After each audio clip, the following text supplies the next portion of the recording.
नमस्कार, capital TV Uttar Pradesh देख रहे हैं आप और मैं हूं आपके साथ अखिलेश पांडे। 2027 में यूपी विधानसभा का चुनाव होने वाला है और उस चुनाव को लेकर समाजवादी पार्टी पहले से ही तैयारी में जुट गई है। जब उसे उत्तर प्रदेश की विधानसभा की 10 सीटों पर करारा झटका लगा था, उन 10 में से मात्र 2 सीटों पर ही वो जीत पाई।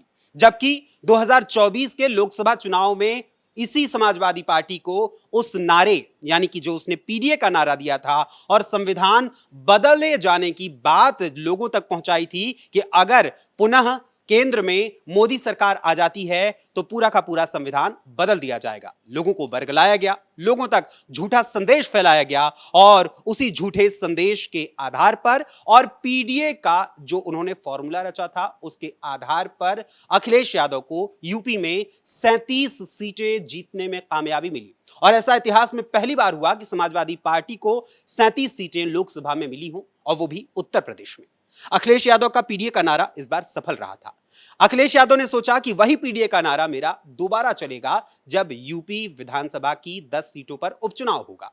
लेकिन अखिलेश यादव उस उपचुनाव में जिस पीडीए के सहारे, जिस पीडीए के नारे के सहारे आगे बढ़ने की कोशिश कर रहे थे, वो पीडीए का उनका नारा पूरी तरीके से धराशायी हो गया। और उसके बाद जनता ने जब अपना जनादेश दिया तो जिस जनता ने जनादेश देकर 37 सीटें लोकसभा के चुनाव में उन्हें दी थी, उसी जनता ने 10 में से केवल 2 सीटें ही उन्हें दी, वो भी उनके अपने गढ़ में। और इसके अलावा एक और जगह वो है कानपुर की सीसामऊ विधानसभा सीट, जहां पर मुस्लिम बाहुल्य इलाका होने के नाते और चूंकि वहां पर ऑलरेडी उस परिवार के लोग लंबे समय से जीते आ रहे थे तो वही परंपरा पुनः चल पड़ी।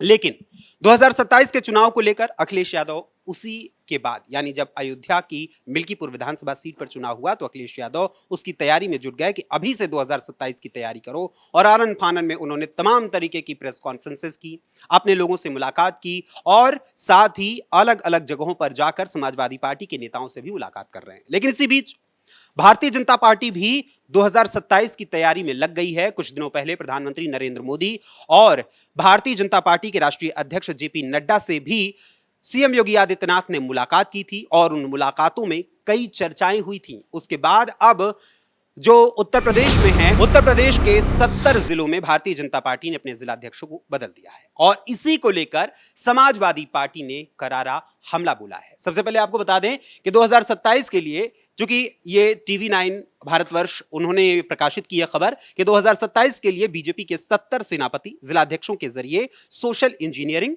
कोर वोट बैंक्स पर फोकस। और इसके अनुसार यह कहा गया है कि उत्तर प्रदेश में आगामी विधानसभा चुनाव के मद्देनजर भारतीय जनता पार्टी ने 70 जिलों के जिला और महानगर अध्यक्षों की लिस्ट जारी की है। बीजेपी ने गहन अध्ययन के बाद 45 नए चेहरे और 25 पुराने चेहरों को मौका दिया है। किन नए चेहरों को मौका दिया गया है इस खबर में पूरा बताया गया है। लेकिन इसके साथ ही जब हम बात करते हैं समाजवादी पार्टी की, तो समाजवादी पार्टी ने जो बीजेपी की ओर से लिस्ट जारी की गई है अपने जिलाध्यक्षों और महानगर अध्यक्षों की, उसको लेकर करारा हमला बोला गया है।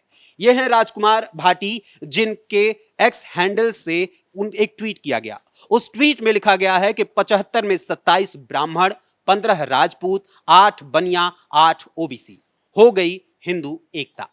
इन्होंने लेकर ये दिखाने की कोशिश की है कि किस तरीके से हिंदुओं की बात करने वाले लगातार जातियों में बटे हुए लोगों को रख रहे हैं और ये खुद जातिगत आधार पर पूरी सियासत करते हैं। और अखिलेश यादव हमेशा हिंदुओं को जातियों में ही बटा हुआ देखते हैं और इसीलिए जब सीएम योगी आदित्यनाथ ने यह नारा दिया था कि बटोगे तो कटोगे, तो उसको लेकर पोस्टर वॉर के जरिए तमाम कोशिशें की थी समाजवादी पार्टी ने कि किसी भी तरीके से सीएम योगी के पोस्टर का जवाब दिया जा सके, उनके नारे का जवाब दिया जा सके। लेकिन वो नारा इतना हावी हुआ कि महाराष्ट्र से भी इन्हें करारी शिकस्त मिली, विपक्षियों को करारी शिकस्त मिली। इसके अलावा उत्तर प्रदेश की 10 विधानसभा सीटों में से 2 विधानसभा सीटों को छोड़कर बाकी 8 विधानसभा सीटों पर इन्हें करारी हार मिली। जब राजकुमार भाटी ने 75 में 27 ब्राह्मण, 15 राजपूत, 8 बनिया, 8 ओबीसी, हो गई हिंदू एकता का पोस्ट डाला तो उसके बाद उनके इस पोस्ट पर, इस ट्वीट पर तमाम तरीके के बयान आए। एक एक्स यूजर हैं रेखा चौबे, मोदी का परिवार, इन्होंने लिखा आप हिंदू नहीं हैं।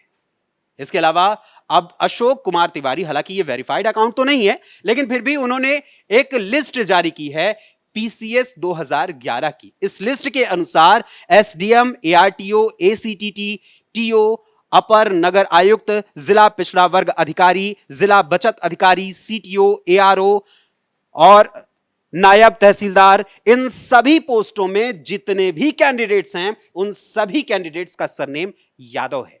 यह 2011 की पीसीएस परीक्षा की लिस्ट है और 2011 की पीसीएस परीक्षा की लिस्ट जब आई थी उस 2011 के अगले ही साल 2012 में चुनाव हुआ था और उस चुनाव में समाजवादी पार्टी की जीत हुई थी और समाजवादी पार्टी सत्ता में आई थी और सत्ता में आने के बाद क्या हुआ था इसका नजारा सामने है। और इसके अलावा अन्य कई लोगों ने भी अपने ट्वीट्स किए हैं, कई जो अनवेरिफाइड यूजर्स हैं उन्होंने भी ट्वीट किए हैं। एक शिवांश ठाकुर नाम के अनवेरिफाइड यूजर हैं, उन्होंने लिखा कि 15 राजपूतों का नाम बताइए भाटी साहब। और इसके अतिरिक्त यहां एक प्राउड इंडियन नाम के वेरीफाइड यूजर ने लिखा है कि भाई भाटी जी, इधर तो जो है ठीक है, परंतु उधर भी एक ही परिवार के अनगिनत सांसद लोकसभा में रहे, लोकसभा में हैं और परिवार के ही सांसद राज्यसभा में हैं। या अखिलेश यादव, जिसे भी एक बार पूछने की हिम्मत कीजिए कि हमारे जैसे युवाओं की क्या गलती है जो घर परिवार से इतने सांसद हो जाते हैं। यानी कि जो परिवारवाद है उस पर खुद जनता ही इन पर पूरी तरीके से हमलावर हो चुकी है। इसके अलावा मुकेश चौधरी नाम के एक एक्स यूजर ने लिखा कि 2 बार लगातार दलितों को देश के सर्वोच्च पद राष्ट्रपति पद पर बिठाया गया, राष्ट्रपति बनाया गया और वो भी बीजेपी ने बनाया। भाटी, बताना समाजवादी पार्टी ने दोनों बार किसे वोट किया? और इस पर कोई जवाब फिलहाल उन्होंने नहीं दिया। और इसके साथ ही उन्होंने एक तस्वीर भी साझा की है और इस तस्वीर के साथ ही उसमें सब कुछ अपनी बातें लिखी गई हैं और तमाम एक्स यूजर्स ने भी और भी बहुत सारे कमेंट्स किए हैं। लेकिन जिस तरीके से जातिवादी राजनीति का खेल खेलने वाले ये समाजवादी पार्टी के नेता हैं, वो लगातार अपने बयानों के जरिए जनता को बरगलाने की कोशिश करते हैं और केवल हिंदुओं में ही ये जाति देखते हैं, मुसलमानों की में कभी ये जाति नहीं देखते हैं। मुसलमानों में भी तमाम ऐसी जातियां होती हैं जिनके आधार पर आप खुद जानते हैं कि अगर जातियों में ये बटे ना होते तो कैसे इनके सरनेम अलग अलग होते हैं। शिया सुन्नी तो आमतौर पर सभी जानते हैं, लेकिन इसके अलावा खान, मोहम्मद और तमाम तरीके के जो सरनेम यूज किए जाते हैं उन सभी सरनेमों को लेकर भी एक सवाल उठता है कि भाई अगर मुसलमानों में जातियां नहीं हैं तो भाई हिंदुओं में आपके अनुसार जातियां कैसे पैदा हो जाती हैं? और जिस तरीके से हिंदुओं के जातियों के बीच विभेद पैदा करने की कोशिश ये लगातार लोग करते रहते हैं, विपक्ष के नेता करते रहते हैं, वही काम मुसलमानों के साथ नहीं किया जाता, क्योंकि मुसलमानों का कोर वोटर बनाकर उनसे वोट लेना है और उसी के आधार पर सारा खेल रचा जाता है।